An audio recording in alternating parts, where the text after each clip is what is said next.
Hi, this is Rabbi Daniel Rabin, Rabbi of the Northeastern Jewish Center. So today is the last day of the holiday series for the Torah on the town. And I think there's an incredible message that we can glean from our portion this week, the Parshat Vaera.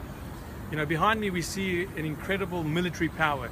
Obviously this is a ship which is no longer being used, but today we see strength in the powers that militaries use. But I think there's incredible strength that we can also glean when it comes to seeing the character trait of certain people.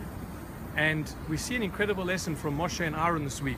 Rashi, the commentator of the Torah, points out an interesting nuance where he sees that sometimes in this week's parsha, sometimes it says Moshe and Aaron, and the other time it says Aaron and Moshe. It interchanges their name. And Rashi points out that they were equal.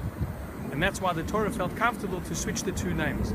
But I think what the Torah was telling us is something quite interesting, and that is that perhaps they both gave each other equal credit. They were both there to try and save the Jewish nation. And as we know, sometimes when you're in a position of power, the ego takes effect. And someone thinks, well, look, it's all the credit is due to me, and the other person thinks all the credit is due to the other person.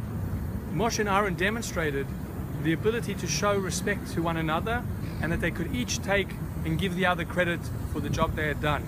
I think it's a very powerful thing to be able to recognize the strengths and the work that someone else does, and not only think that it's you who's done everything. So may we learn what real might is, the might to be able to lower the ego and to be able to recognize what others are doing, to feel equal to others, and to show the respect that each of us deserve when it comes to doing a job at hand. Wishing you a Shabbat Shalom, and hopefully a very good and prosperous 2015. See you next week.